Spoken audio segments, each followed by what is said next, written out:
ಪ್ರಹ್ಲಾದನಿಗಾಗಿಯೇ ತನ್ನ 4ನೇ ಅವತಾರವಾದ ನರಸಿಂಹಾವತಾರವನ್ನು ತಾಳಿ ಅವನನ್ನು ರಕ್ಷಿಸಿದರು.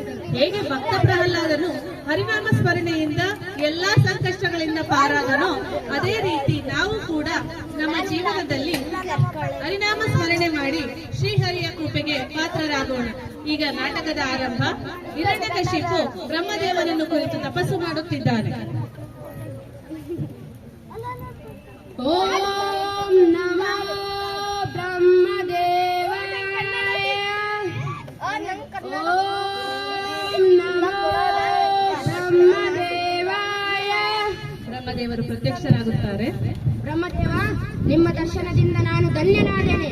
ಹಿರಣ್ಯಕಶಿಪು, ನಿನ್ನ ಅಪೇಕ್ಷೆ ಏನು? ದೇವ, ನನ್ನ ಅಪೇಕ್ಷೆ ಹಗಲಲ್ಲಾಗಲಿ ರಾತ್ರಿಯಲ್ಲಾಗಲಿ, ಭೂಮಿ ಮೇಲಾಗಲಿ ಆಕಾಶದಲ್ಲಾಗಲಿ, ಮನೆ ಒಳಗಾಗಲಿ ಮನೆ ಹೊರಗಾಗಲಿ, ಆ ಪ್ರಾಣಿ ಪಕ್ಷಿಗಳಿಂದಾಗಲಿ ಅಸ್ತ್ರ ಶಸ್ತ್ರಗಳಿಂದಾಗಲಿ ಸುರನರದಿಂದಾಗಲಿ ನನಗೆ ಮರಣ ಬರದಂತೆ ಅನುಗ್ರಹಿಸಿದೇವ. ತಥಾಸ್ತು. ಧನ್ಯೋಸ್ಮಿ ಧನ್ಯೋಸ್ಮಿ ಬ್ರಹ್ಮದೇವ. ಇನ್ನು ನನ್ನ ಸಮಾನರು ಯಾರೂ ಇಲ್ಲ. ಹೇ ಹರಿ, ನನ್ನ ತಮ್ಮನನ್ನು ಕೊಂದ ಪಾತಕಿ, ಇನ್ನು ನೀನು ನನ್ನಿಂದ ತಪ್ಪಿಸಿಕೊಳ್ಳಲಾರೆ. ಹೀಗೆ ಬ್ರಹ್ಮದೇವರಿಂದ ವರ ಪಡೆದು ಹಿರಣ್ಯಕಶಿಪು ಎಲ್ಲಾ ಲೋಕಗಳ ವಿದ್ಯಾಭ್ಯಾಸಕ್ಕಾಗಿ ಗುರುಕುಲಕ್ಕೆ ಕಳುಹಿಸಿದರು. ಗುರುಕುಲದಲ್ಲಿ ಚಂಡಾಮರ್ಕರು ಪ್ರಹ್ಲಾದನಿಗೆ ಬೋಧನೆಯನ್ನು ಮಾಡಿದರು.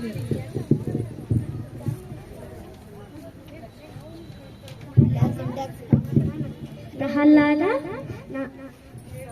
ಹೇಳಿದ್ದು ಸುಪ್ರಭಾತವು ನಿನಗೆ ಓ ಹಿರಣ್ಯ. ಸುಪ್ರಭಾತವು ನಿನಗೆ ಓ ನಾರಾಯಣ. ಪ್ರಹ್ಲಾದ, ನಾವು ಹೇಳಿದಷ್ಟೇ ಹೇಳಬೇಕು. ಓಂ ಓಂ ನಮೋ ಹಿರಣ್ಯಕಶಿಪುವೇ ನಮಃ. ಓಂ ನಮೋ ನಾರಾಯಣ. ಪ್ರಹ್ಲಾದ, ನೀನು ನಾರಾಯಣ ಎಂದರೆ ನಿಮ್ಮ ತಂದೆ ನಮ್ಮ ತಲೆಯನ್ನು ತೆಗೆಯುತ್ತಾನೆ. ಕೊಲ್ಲಿಸಲು ನಮ್ಮ ತಂದೆ ಯಾರು? ಸಾಯಲು ನೀವ್ಯಾರು? ಶ್ರೀಹರಿಯ ಸಂಕಲ್ಪವಿಲ್ಲದೆ ಯಾವುದೂ ನಡೆಯುವುದಿಲ್ಲ. ಗುರುಕುಲದಲ್ಲಿ ದೈತ್ಯ ಪುತ್ರರು ಜಗಳವಾಡುತ್ತಿದ್ದಾರೆ. ಪ್ರಾಣಿ ಹಿಂಸೆ ಮಾಡುತ್ತಿದ್ದಾರೆ. ಇದನ್ನು ನೋಡಿದ ಪ್ರಹ್ಲಾದ ಅವರ ಬಳಿ ಹೋಗಿ ಹೇಳುತ್ತಾನೆ, ನೀವೆಲ್ಲರೂ ಜಗಳವಾಡಬಾರದು, ಪ್ರಾಣಿ ಹಿಂಸೆ ಮಾಡಬಾರದು.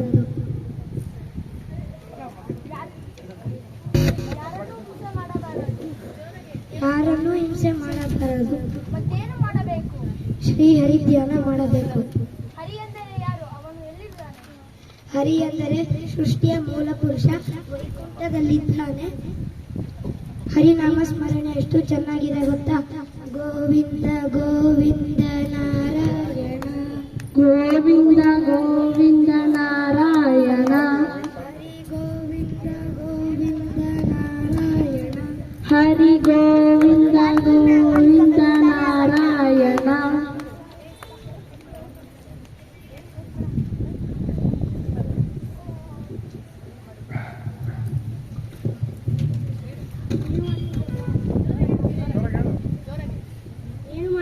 ಪ್ರಹ್ಲಾದ, ನಿನ್ನಿಂದ ಎಲ್ಲ ಶಿಷ್ಯರು ಕೆಟ್ಟು ಹೋಗುತ್ತಿದ್ದಾರೆ. ಇಲ್ಲ ಪೂಜ್ಯರೇ. ಗುರುಗಳು ಪ್ರಹ್ಲಾದನನ್ನು ಹಿರಣ್ಯಕಶಿಪುವಿನ ಬಳಿ ಕರೆದುಕೊಂಡು ಹೋಗಿ ಇವನನ್ನು ತಿದ್ದುವುದು ನಮ್ಮಿಂದ ಸಾಧ್ಯವಿಲ್ಲ ಎಂದರು. ಆಗ ಹಿರಣ್ಯಕಶಿಪು, ತೊಲಗಿ ಇಲ್ಲಿಂದ. ಪ್ರಹ್ಲಾದ, ನೀನು ಗುರುಗಳು ಹೇಳಿದಂತೆ ಏಕೆ ಕೇಳಲಿಲ್ಲ? ಇಲ್ಲ, ನಾನು ಸತ್ಯವನ್ನು ಹೇಳಿದ್ದೆ ಅಷ್ಟೇ. ಯಾವುದು ಸತ್ಯ? ನಾನು ಎನ್ನುವುದು ಅಜ್ಞಾನ, ನನ್ನದು ಎನ್ನುವುದು ಅವಿವೇಕ, ನನ್ನಿಂದಲೇ ಎನ್ನುವುದು ಅಹಂಕಾರ, ನಾರಾಯಣನೊಬ್ಬನೇ ಸತ್ಯ. ಮುಚ್ಚು ಬಾಯಿ. ನಾರಾಯಣ ಅಂತೆ ನಾರಾಯಣ. ನಾನೇ ಈ ಲೋಕಕ್ಕೆಲ್ಲ ಪರಮೇಶ್ವರ, ನಾನೇ ಪರಮಾತ್ಮ. ಪರಮಾತ್ಮ ಎಂದರೆ ಹುಟ್ಟು ಸಾವಿಲ್ಲದವನು. ನಾನು ಸಾವನ್ನು ಗೆದ್ದವನು. ನಮ್ಮ ಮನಸ್ಸನ್ನೇ ಗೆಲ್ಲಲಾಗದು. ನಾವು ಸಾವನ್ನು ಗೆಲ್ಲಲು ಸಾಧ್ಯವೇ ತಂದೆ? ಸೇನಾಧಿಪತಿ, ಎಳೆದುಕೊಂಡು ಹೋಗಿ ಇವನನ್ನ ಚೆನ್ನಾಗಿ ಬುದ್ಧಿ ಕಲಿಸಿ. ಪ್ರಹ್ಲಾದ, ಇದು ದಾನವರ ಸಾಮ್ರಾಜ್ಯ. ನಮಗೆ ಎದುರಾದವರಿಗೆ ಉಳಿವಿಲ್ಲ. ನನ್ನ ಮಾತು ಕೇಳು, ಶ್ರೀಹರಿಯನ್ನು ಮರೆತು ಬಿಡು. ಹರಿದ್ವೇಷವನ್ನು ಬಿಡಿ ಅಂದರೆ ನೀವು ಒಪ್ಪುತ್ತೀರಾ? ನೋಡಲಿ, ಶ್ರೀಹರಿ ಭಕ್ತರಿಗೆ ನೀಡುತ್ತಿರುವ ಶಿಕ್ಷೆ ಇದೇ ಗತಿ ನಿನಗೋಗುತ್ತದೆ. ಪ್ರಹ್ಲಾದನು ಹೆದರಲಿಲ್ಲ. ಸೇನಾಧಿಪತಿಯು ಪ್ರಹ್ಲಾದನನ್ನು ಹಿರಣ್ಯಕಶಿಪುವಿನ ಬಳಿ ಕರೆದುಕೊಂಡು ಹೋಗಿ, ಸ್ವಾಮಿ, ಇವನು ಸಾಮಾನ್ಯ ಬಾಲಕನಲ್ಲ. ಇವನು ಹರಿನಾಮ ಸ್ಮರಣೆ ಮಾಡುತ್ತಿದ್ದಂತೆ ನಮ್ಮ ಆಯುಧಗಳು ನಮಗೆ ಚಿತ್ರಹಿಂಸೆ ಕೊಡಲು ಆರಂಭಿಸಿದವು ಎಂದು ಹೇಳಿದನು. ಹಿರಣ್ಯಕಶಿಪು ಸಿಟ್ಟಿನಿಂದ, ಹರಿನಾಮ ಸ್ಮರಣೆ, ಹರಿನಾಮ ಸ್ಮರಣೆ. ಹೌದು ತಂದೆ, ನನಗೆ ಗೊತ್ತಿರುವುದು ಒಂದೇ, ಹರಿನಾಮ ಸ್ಮರಣೆ.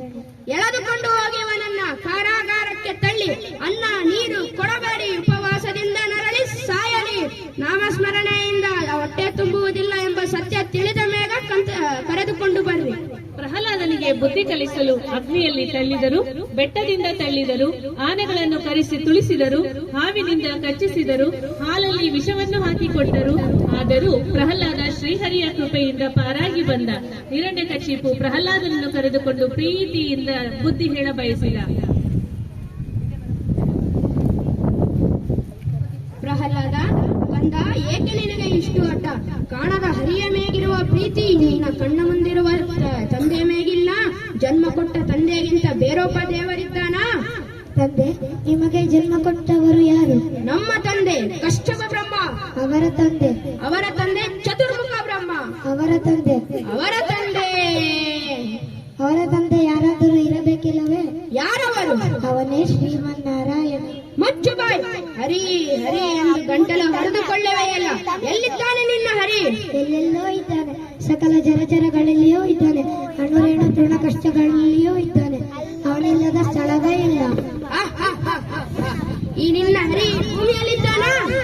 ಇದ್ದಾನೆ. ಆಕಾಶದಲ್ಲಿ? ಅಲ್ಲಿಯೂ ಇದ್ದಾನೆ. ಬೆಂಕಿಯಲ್ಲಿ? ಅಲ್ಲಿಯೂ ಇದ್ದಾನೆ. ನೀರಿನಲ್ಲಿ? ಅಲ್ಲಿಯೂ ಇದ್ದಾನೆ. ಗಾಳಿಯಲ್ಲಿ? ಅಲ್ಲಿಯೂ ಇದ್ದಾನೆ. ಇವರಲ್ಲಿ? ಎಲ್ಲರಲ್ಲಿಯೂ ಇದ್ದಾನೆ. ಈ ಅರಮನೆಯಲ್ಲಿ? ಅಲ್ಲಿಯೂ ಇದ್ದಾನೆ. ಈ ಕಂಬದಲ್ಲಿ? ಅಲ್ಲಿಯೂ ಇದ್ದಾನೆ. ಈ ಕಂಬದಲ್ಲಿ?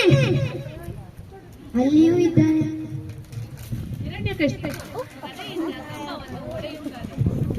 ಕಂಬವನ್ನು ಸೀಳಿಕೊಂಡು ನರಸಿಂಹಸ್ವಾಮಿ ಬರುತ್ತಾರೆ. ಹಿರಣ್ಯಕಶಿಪು ಹಾಗೂ ನರಸಿಂಹಸ್ವಾಮಿಯ ಮಧ್ಯೆ ಯುದ್ಧ ನಡೆಯುತ್ತದೆ. ನರಸಿಂಹಸ್ವಾಮಿ ತನ್ನ ಉಗುರುಗಳಿಂದ ಹೊಸ್ತಿಲ ಮಧ್ಯದಲ್ಲಿ ಸಂಜೆ ಹೊತ್ತಿನಲ್ಲಿ ಹಿರಣ್ಯಕಶಿಪುವಿನ ಹೊಟ್ಟೆ ಸೀಳಿ ಕೊಲ್ಲುತ್ತಾನೆ. ತನ್ನ ತಂದೆಯ ಸಾವನ್ನು ಕಂಡ ಪ್ರಹ್ಲಾದ ದುಃಖಿಸುತ್ತಾನೆ. ನಾರದ ಮುನಿ,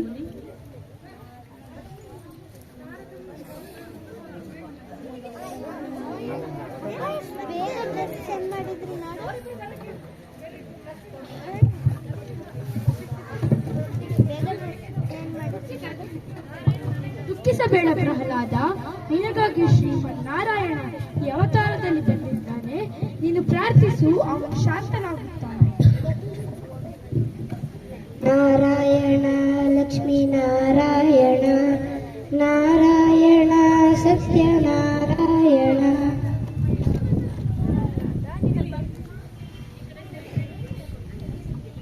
ಪ್ರಹ್ಲಾದ, ನಿನ್ನ ಭಕ್ತಿಗೆ ಮೆಚ್ಚಿದೆ. ನಿನಗೇನು ಬರಬೇಕು ಕೇಳು.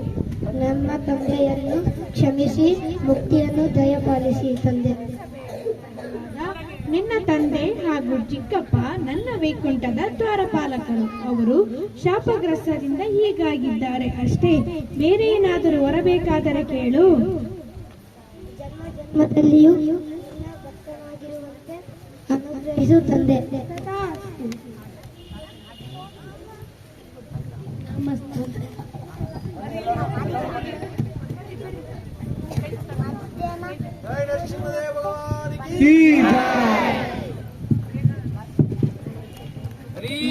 ನಮಸ್ತೆ ನರಸಿಂಹಾಯ, ನಮಸ್ತೆ ನರಸಿಂಹಾಯ, ಪ್ರಹ್ಲಾದನ ತಾಯಿಯೇ,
जय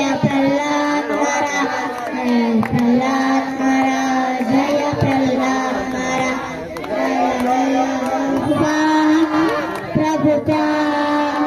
प्रभुपा जय प्रभुपा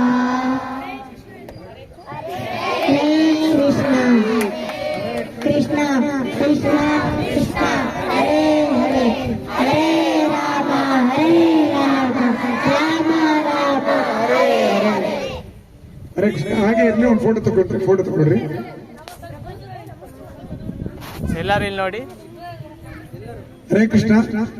ಮಕ್ಕಳು ಕೈ ಎತ್ತಿ ನಾವು ಯಾಕೆ ಹರೇ ಕೃಷ್ಣ ಹೇಳ್ಬೇಕು ಅಂದ್ರೆ, ನಾವು ಭಗವಂತನಿಗೆ ಶರಣಾಗತಿ ಆಗಿದ್ದೀವಿ ಅಂತ.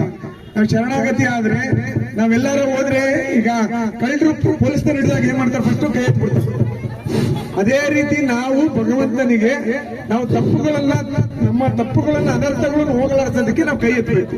ಕೈ ಎತ್ತಿದ್ರೆ ಭಗವಂತ ನಮ್ಮವು ಏನೇ ತಪ್ಪುಗಳು ಅನರ್ಥಗಳಿದ್ರೆ ಕ್ಷಮೆ ಕೊಡ್ತಾರೆ.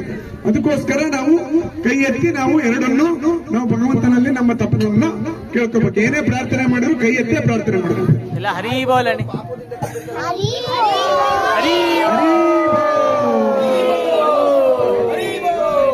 ಫೋಟೋ ತಗೊಂಡ್ಬಿಡ್ರಿ. ಓಕೆ.